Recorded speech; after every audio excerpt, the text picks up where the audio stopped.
Perkenalkan, nama gue Riyandi. Gue gak pernah percaya sama hantu. Dari kecil gue lebih takut sama ibu kos yang galak daripada makhluk halus. Tapi hidup memang suka bercanda. Gue pindah ke kos baru berharap dapat tempat tinggal murah dan nyaman. Malah dapat pengalaman yang bikin gue pengen tidur di masjid aja tiap malam. Jadi gini, gue lagi cari kosan karena kerjaan baru gue ini gajinya belum seberapa, tapi gue udah bosen numpang di rumah temen. Setelah muter-muter, akhirnya nemu nih satu tempat di pinggiran kota. Kosannya tua, cat temboknya udah mulai ngelupas, dan kelihatannya gak banyak penghuni. Tapi yang bikin gue langsung tergiur adalah harganya, 150.000 per bulan. Udah sama listrik dan air. Mau jelek kek, mau serem kek, yang penting murah. Bu Rini, ibu kosnya, orangnya ramah tapi sedikit misterius. Waktu gue tanya, "Bu, kok murah banget?" Dia cuma nyengir dikit dan bilang, "Lagi promo." Ya udah, siapa gue berani nolak rezeki. Langsung dah itu bayar uang muka dan pindahan malam itu juga. Begitu masuk kamar 207, gue mulai ngerasa ada yang aneh. Kamarnya sih standar, ada kasur tipis, meja kecil, dan lemari tua yang kayaknya udah hidup lebih lama dari gue. Tapi pas gue buka pintu, ada aroma yang gak enak, campuran antara bau tanah lembab, pengap, dan sedikit busuk. Gue pikir mungkin ini efek kamar kosong lama gak ditempatin. Gue langsung bersih-bersih, nyapu, ngepel, berharap baunya ini hilang. Tapi ada satu hal yang bikin gue gak nyaman. Lantai di sudut kamar terasa lebih dingin daripada bagian lain. Gue coba injek-injek bagian lain, biasa aja. Tapi pas di sudut itu, kayak nginjek es batu. Gue sempat bercanda dalam hati. Wah, jangan-jangan ada AC bocor di bawah lantai. Tapi ya kali, kamar kos gembel gini ada AC. Gue akhirnya pasrah dan rebahan di kasur. Capek banget abis beberes. Tapi pas gue lagi enak-enaknya mau tidur, gue denger suara. Srek, srek. Gue diem. Mungkin ada anak kos lain yang lagi mindahin barang. Gue lirik HP jam 2 pagi. Oke, normalnya orang mindahin barang itu sore atau paling malam ya abis isya. Ini jam 2 pagi. Emangnya ada yang pindahan jam segitu? Gue makin penasaran. Gue pasang kuping lebih seksama. Suara itu kayak sesuatu yang berat diseret di lantai bawah. Gue mulai mikir yang aneh-aneh. Jangan-jangan ada maling. Jangan-jangan ada orang buang mayat. Jangan-jangan gue aja kurang tidur ya. Akhirnya gue memutuskan sesuatu yang sangat brilian. Tidur aja pura-pura gak denger. Tapi sebelum gue beneran ketiduran, tiba-tiba gue ngerasa ada yang merhatiin dari sudut kamar. Tempat yang lantainya dingin tadi. Gue diem, mau nengok, tapi kok badan gue kaku. Mau lari, tapi mau lari kemana? Gue cuma bisa nutup mata rapat-rapat dan berdoa dalam hati. Gue gak ganggu lo jangan ganggu gue, oke? Gue berharap besok pagi semuanya bakal normal. Tapi ternyata ini baru awal. Gue mencoba untuk tertidur dengan memaksakan diri. Gue gak tahu gimana caranya, tapi akhirnya gue berhasil tidur juga. Walaupun tidurnya gak nyenyak, lebih ke mode setengah sadar kayak badan istirahat. Tapi otak masih waspada kalau ada yang tiba-tiba nongol di depan muka. Pagi-pagi gue bangun dengan badan pegel semua. Kayaknya kasur di kos ini bukan buat tidur, tapi buat ngetes ketahanan tulang manusia. Pas gue bangun dan ngeliat sekitar kamar, semuanya kelihatan biasa saja. Gak ada yang aneh. Gue langsung mikir, mungkin semalam cuma perasaan gue doang. Capek pindahan kali. Gue coba bangkit, tapi pas kaki gue nyentuh lantai, sudut kamar itu masih dingin. Serius, padahal matahari udah lumayan tinggi, tapi lantai di situ tetap aja kayak es batu. Gue sampai iseng nempelin tangan ke lantai buat mastiin dan bener, bagian lain biasa aja, tapi sudut itu dinginnya gak wajar. Gue mulai gak nyaman, tapi ya udahlah, mungkin emang ada masalah di bangunan ini. Pipa bocor kek, atau ada rembasan air di bawah. Gue berusaha mikir logis. Sampai akhirnya gue keluar kamar buat ke kamar mandi. Pas gue buka pintu, suasana kos ini makin terasa aneh. Sepi banget, kayak terlalu sepi. Biasanya di kos, pagi-pagi udah ada yang mondar-mandir, ada yang nyuci baju, ada yang masak mie instan. Tapi ini gak ada suara sama sekali. Gue jalan ke kamar mandi yang ada di ujung lorong. Begitu sampai depan pintunya, tiba-tiba gue ngerasa ada yang ngeliatin dari belakang. Perasaan gue langsung gak enak. Gue refleks nengok ke belakang, kosong. Gak ada siapa-siapa di lorong. Tapi tetap aja, bulu kudu gue berdiri. Gue buru-buru masuk kamar mandi, cuci muka, berusaha nenangin diri. Gue cuma paranoid. Baru hari pertama di tempat baru, wajar kalau masih berasa aneh. Pas gue ngaca, gue baru sadar ada sesuatu yang bikin jantung gue hampir copot. Di leher gue ada bekas lebam. Bentuknya aneh, kayak bekas jari. Seolah-olah ada seseorang yang mencengkram leher gue pas gue tidur. Gue langsung merinding. Gue coba inget-inget, apa mungkin gue ketindihan semalam. Tapi gue gak inget ada mimpi aneh atau kejadian apapun.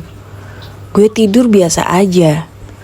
Cuma ya perasaan diawasin itu tetap ke bawah sampai sekarang. Gue keluar dari kamar mandi dengan pikiran kacau. Oke, ini udah kelewatan.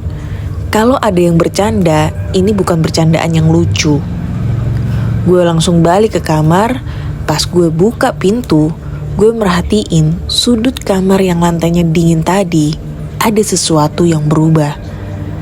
Lantainya kelihatan sedikit retak, kayak ada sesuatu di bawahnya. Dan pas gue deketin, tiba-tiba ada suara pelan di belakang gue. Pergi. Gue kaku, lutut gue langsung lemes. Suara itu pelan banget, kayak bisikan. Tapi gue gak bisa ngerasa hembusan nafasnya di belakang telinga gue. Gue gak berani nengok. Gue cuma bisa berdiri diam, berharap ini cuma halusinasi. Tapi kemudian ada sesuatu yang lebih parah. Sudut kamar yang tadi dingin sekarang mulai mengeluarkan bau busuk. Dan retakan di lantai itu makin lebar. Kayak ada sesuatu yang mau keluar dari dalam. Gue diem di tempat, gak berani gerak sedikit pun. Bau busuk dari sudut kamar makin tajam. Campuran antara bau tanah basah, bangkai, dan sesuatu yang busuk banget. Bulu kudu gue udah berdiri sejak tadi. Tapi yang bikin lebih parah, gue ngerasa ada sesuatu yang bergerak di bawah retakan lantai itu. Kayak ada berusaha keluar. Gue mundur perlahan. Nafas mulai gak beraturan. Mau kabur keluar kamar, tapi kalau tiba-tiba ada yang nongol dari lantai, gue bisa mati di tempat. Gue coba berpikir logis. Mungkin ini cuma sugesti. Mungkin semalam gue kelelahan. Mungkin bau ini cuma dari selokan yang bocor. Tapi logika gue langsung hancur pas gue lihat sesuatu menetes dari retakan itu. Darah. Gue langsung panik.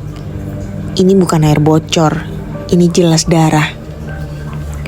Gue gak mikir panjang, gue langsung lompat ke pintu, buka kunci secepat mungkin dan lari keluar. Begitu gue sampai di lorong, suasana kos tetap sepi. Terlalu sepi. Bahkan suara burung atau kendaraan di luar pun nyaris gak ada. Gue buru-buru turun ke lantai bawah buat ketemu Bu Rini, si ibu kos. Begitu nyampe depan pintu rumahnya, gue ketok-ketok keras. Bu Rini. Gak ada jawaban. Gue coba lagi, dan kali ini lebih keras. Bu, saya mau ngomong sebentar. Masih gak ada jawaban. Tapi tiba-tiba pintu kebuka dengan sendirinya. Gue langsung mundur selangkah. Merinding. Gue coba melongok ke dalam. Ruang tamunya kosong. Sunyi. Seolah gak ada tanda-tanda kehidupan. Jujur di titik ini insting gue bilang, udah, mending lo cabut dari sini. Tapi sialnya, rasa penasaran gue lebih besar daripada ketakutan gue. Gue melangkah masuk perlahan. Bu, ibu di dalam. Tiba-tiba, dari arah dapur terdengar suara piring jatuh dan pecah berkeping-keping. Gue langsung refleks nengok. Bu Rini? Gak ada jawaban. Tapi ada suara lain yang bikin jantung gue hampir copot. Kamu gak seharusnya di sini. Gue ngerasa darah gue berhenti mengalir. Itu bukan suara Bu Rini. Suaranya berat, pelan, dan kayak berasal dari seluruh ruangan. Bukan dari satu titik. Gue langsung lari keluar tanpa mikir 2 kali. Pas gue udah di luar rumah, gue baru sadar sesuatu. Jendela rumahnya yang tadinya tertutup, sekarang terbuka lebar. Dan di balik tirai yang berkibar, gue lihat seseorang berdiri di dalam. Atau lebih tepatnya, sesuatu. Wajahnya hitam legam, dengan mata kosong menatap gue. Gue gak nunggu lebih lama lagi, gue langsung lari sekencang mungkin, naik ke kamar, ambil dompet dan HP lalu keluar dari kosan tanpa noleh ke belakang. Tapi sebelum gue benar-benar pergi, gue dengar suara langkah kaki menyeret di belakang gue. Dan bau busuk itu ikut keluar dari kamar gue. Gue lari keluar kos tanpa pikir panjang. Gue peduli sama barang-barang gue yang masih di dalam. Yang penting gue cabut dari tempat sialan ini. Tapi pas gue nyampe di luar pagar, gue baru sadar satu hal. Kos ini ada di tengah-tengah pemukiman. Tapi kenapa suasananya kayak mati? Gak ada suara orang, gak ada yang lalu lalang, bahkan suara kendaraan pun nyaris gak kedengeran. Kayak gue ada di dunia lain. Nafas pun masih ngos-ngosan. Gue berdiri di pinggir jalan, bingung mau kemana, tapi tiba-tiba, loh, Mas, mau kemana pagi-pagi begini? Gue kaget setengah mati. Di sebelah gue ada bapak tua, pakai sarung dan peci, lagi duduk santai di warung rokok kecil. Gue gak sadar tadi ada orang di situ. Gue masih ketakutan. Tapi ini satu-satunya orang normal yang gue temuin. Jadi tanpa basa-basi, gue langsung cerita. Pak, kos di situ. Ada yang aneh. Saya semalam dengar suara-suara lantai kamar saya ada yang retak dan bau busuk. Terus saya lihat sesuatu di rumah ibu kos. Bapak itu diam sebentar. Matanya memperhatikan gue lama. Sebelum akhirnya dia nanya pelan. Kamar nomor berapa? 207, jawab gue masih ngos-ngosan. Ekspresi bapak itu langsung berubah. Mukanya kelihatan serius, bahkan agak ngeri. Dek, kamu harus pergi dari situ sekarang juga, katanya dengan suara rendah. Gue makin merinding. Memang ada apa, Pak? Dia ngelirik ke kos itu sebentar, lalu manggil gue buat duduk di bangku warungnya. Gue menurut, walaupun jujur gue udah setengah pengen kabur aja dari daerah sini. Kos itu dulu dibangun di atas tanah bekas kuburan, katanya pelan. Gue langsung diem nih, merinding sekujur badan. Itu kuburan lama, harusnya sebelum dibangun jenazahnya dipindahin. Tapi waktu itu pemilik pertama kos ini bukan Bu Rini, tapi yang sebelum dia gak mau repot.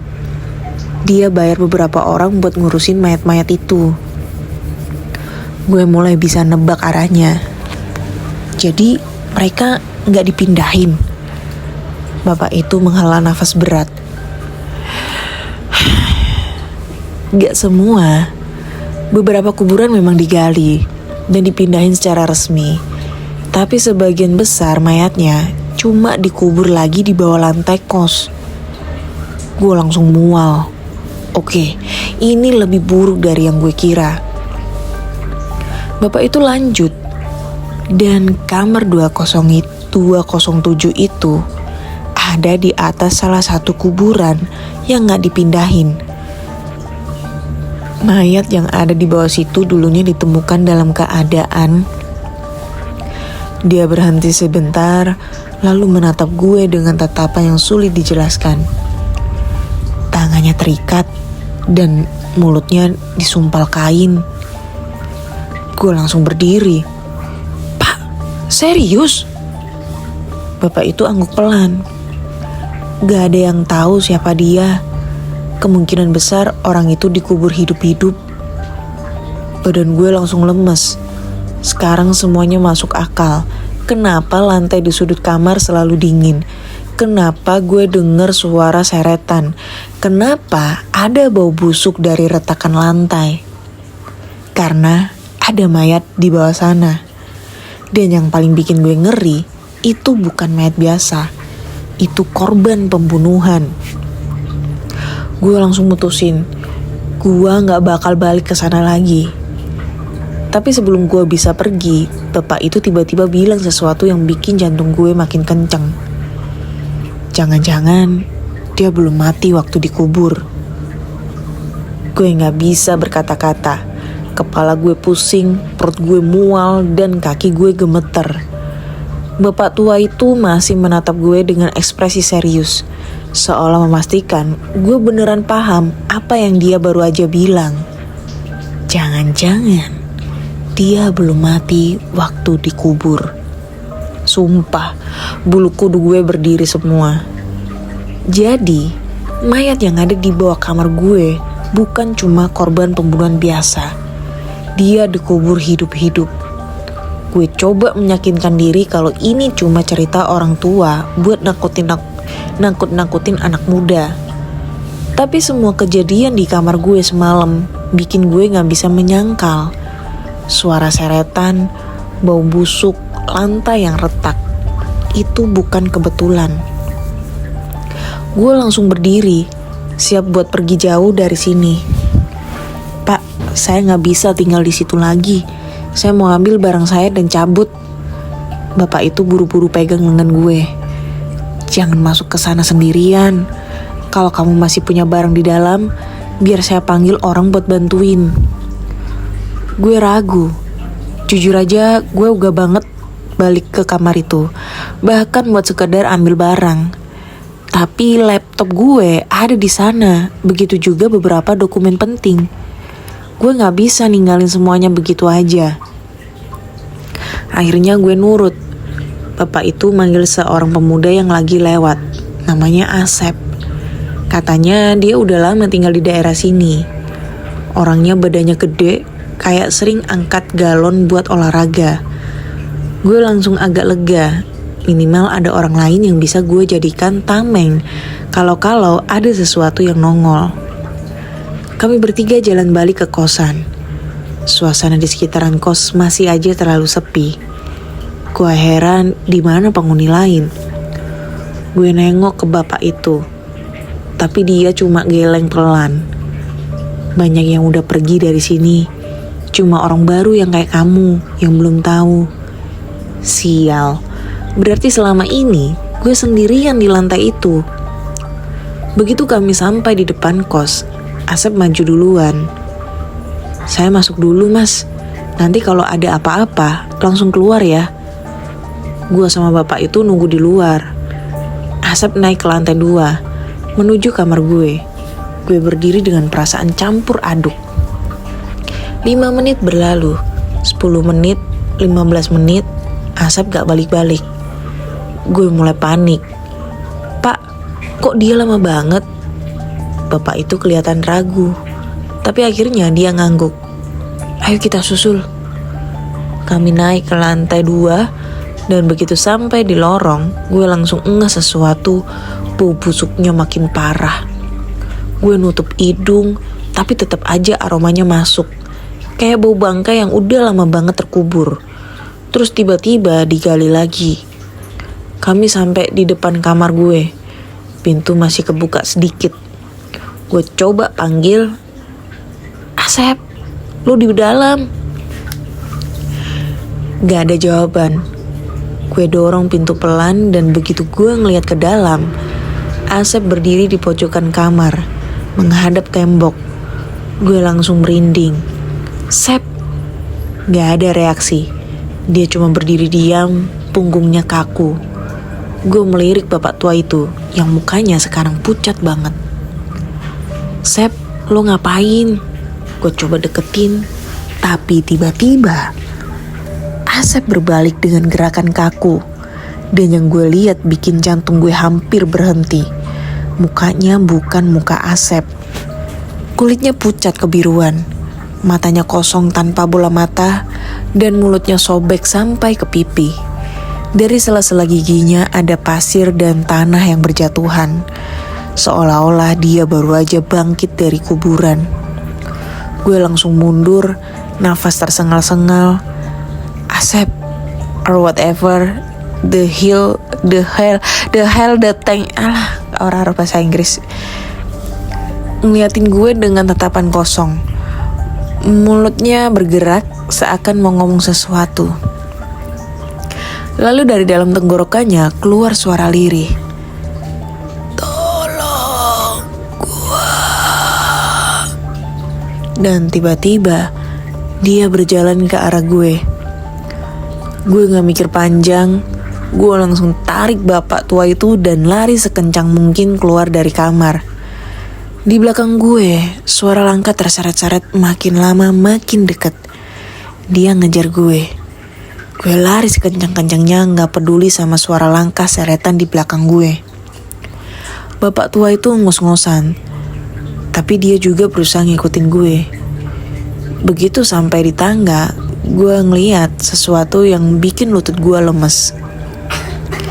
Di dasar tangga ada bayangan berdiri. Itu Bu Rini. Iya, ibu kos. Tapi wajahnya bukan wajah manusia normal. Matanya kosong, kulitnya keriput dan menghitam kayak mata yang udah lama dikubur. Dan yang bikin gue makin gak bisa nafas, mulutnya tersenyum lebar gak wajar. Kayak senyum orang yang seneng banget akhirnya bisa ngejebak mangsanya. Buru-buru banget nak. Suaranya lirih tapi jelas. Gue bener-bener kejebak. Di belakang gue ada Asep yang udah jadi mayat hidup.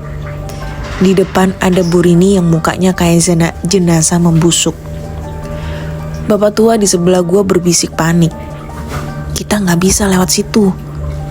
Jadi satu-satunya jalan adalah lompat dari lantai 2. Gue nekat, tanpa pikir panjang gue loncat ngelewatin pegangan tangga dan jatuh ke tanah di bawah. Rasanya kayak seluruh tulang di badan gue ini rontok. Tapi gue masih bisa gerak. Bapak tua itu ragu sebentar, tapi akhirnya dia juga loncat. Untungnya dia jatuh di tumpukan karung pasir, jadi gak separah gue. Begitu gue lihat ke atas, Asep berdiri di pinggir lantai 2. Kepalanya miring aneh, dia masih ngeliatin gue. Bu Rini juga turun pelan-pelan lewat tangga, tapi langkahnya gak bunyi sama sekali. Gue buru-buru tarik tangan bapak tua itu dan kami kabur dari kosan itu tanpa nengok ke belakang lagi. Kami akhirnya berhenti setelah lari cukup jauh. Gue ngos-ngosan duduk di pinggir jalan sambil megang lutut. Bapak tua itu duduk di samping gue. Nafasnya juga masih berat. Sudah aku bilang, tempat itu berbahaya. Gue masih shock. Pak, apa sih sebenarnya yang terjadi di sana, Pak? Bapak itu diam lama sebelum akhirnya dia buka suara. Bu Rini bukan manusia. Gue merinding. Maksudnya, dia sudah mati bertahun-tahun lalu. Jantung gue langsung mencelos. Tapi saya baru aja ketemu dia. Dia beneran ada di depan saya tadi. Bapak itu ngangguk pelan. Iya, karena dia gak pernah pergi. Dia bukan hanya sekedar hantu. Dia adalah bagian dari kutukan tempat itu. Kutukan? Bapak itu lalu cerita kalau Bu Rini dulunya bukan pemilik kos pertama. Dia cuma salah satu penghuni lama yang mati di dalam kamar itu. Dia dulu tinggal di kamar 207, kamar yang kamu tempatin, kata bapak itu dengan suara pelan. Gua langsung ngerasa mual. Tunggu, jadi yang dikubur di bawah lantai itu? Bapak itu mengangguk. Iya, Bu Rini sendiri. Darah gue langsung dingin. Jadi yang selama ini gue denger, yang selalu seretan di bawah lantai adalah dia. Tapi kenapa dia masih ada di sana? Kenapa dia ngeliatin saya kayak gitu? Tanya gue, masih setengah gak percaya. Bapak itu natap gue lama sebelum akhirnya dia bilang sesuatu yang bikin gue hampir muntah. Karena kamu hampir jadi korban selanjutnya. Gue masih terdiam. Otak gue seperti dipenuhi oleh ribuan pertanyaan yang gak bisa dijawab. Semua kejadian dari hari pertama gue pindah ke kos itu kini terasa seperti mimpi buruk yang gak akan berakhir. Bapak tua itu melanjutkan ceritanya dengan suara berat. Bu Rini bukan satu-satunya yang ada di tempat itu. Ada banyak yang sudah mati, tapi roh mereka terjebak di sana. Gue cuma bisa ngelirik bapak itu mencoba mencerna kata-katanya. Jadi selama ini gue tinggal di tempat yang dihuni oleh roh-roh penasaran. Setiap penghuni yang tinggal di lantai 2 akan merasakan hal yang sama, satu persatu. Mereka merasa ada yang aneh, merasa terintimidasi, dan akhirnya mereka juga jadi bagian dari roh-roh itu. Bapak itu berhenti sejenak, menatap kosong ke depan. Hanya sedikit yang bisa bertahan, yang bisa keluar dari sana sebelum menjadi bagian dari kutukan itu. Gue menarik nafas dalam-dalam, mencoba untuk tetap tenang. Jadi itu yang terjadi sama Asep. Dia udah gak hidup lagi. Bapak itu mengangguk pelan. Asep sudah bagian dari mereka. Sebelumnya, dia yang masuk ke kamar itu juga. Gue gak tahu harus ngomong apa. Perasaan gue campur aduk. Gue merasa malu, takut sekaligus gak percaya kalau gue baru saja lari dari tempat yang penuh dengan mayat hidup. Gue gak tahu apakah gue bisa tidur malam ini atau kalau gue masih punya cukup nyali untuk balik ke sana. Kenapa gak ada yang bilang? Gue akhirnya tanya. Kenapa gak ada yang ngasih tahu kalau tempat itu berbahaya? Bapak tua itu hanya tertawa kecil. Gitu kali ya. Gak tau deh. Ada yang bilang, tapi orang-orang muda seperti kamu tidak percaya. Mereka lebih memilih mencari alasan logis untuk setiap kejadian yang aneh. Bapak, gue salah satunya gak percaya dengan cerita ini juga. Lalu tiba-tiba saja ada suara keras dari belakang kami. Gue langsung menoleh dan gue melihat siluet seseorang berdiri di ujung jalan. Itu Asep. Tapi dia berdiri tegak, wajahnya tanpa ekspresi, matanya kosong, mulutnya terbuka lebar seperti mau berbicara. Tapi gak ada suara yang keluar. Gue merasa bulu kuduk gue merinding namun gak bisa bergerak. Bapak itu meraih tangan gue dan menggenggamnya erat. Jangan lihat dia, jangan bicara, jangan berpikir. Kami berdua menahan nafas. Asep tetap berdiri diam di tempatnya. Sekujur tubuhnya terlihat terbalut dalam kegelapan, seolah menyatu dengan bayangan malam. Tapi matanya mengikuti gue. Setelah beberapa detik yang terasa seperti berjam-jam, Asep akhirnya mulai bergerak. Langkahnya sangat lambat, tetapi penuh dengan tujuan. Bapak itu berbisik, "Kita harus pergi sekarang." Tapi gue gak bisa bergerak. Gue cuma bisa berdiri diam, terpaku pada sosok itu. Sampai akhirnya Asep berhenti tepat di depan kami.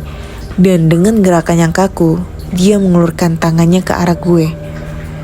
Gue mundur. "Tidak, jangan." Bapak itu segera menarik gue dan menarik gue ke arah jalan yang lebih jauh. Asep tetap diam di tempatnya, seolah gak peduli kami pergi.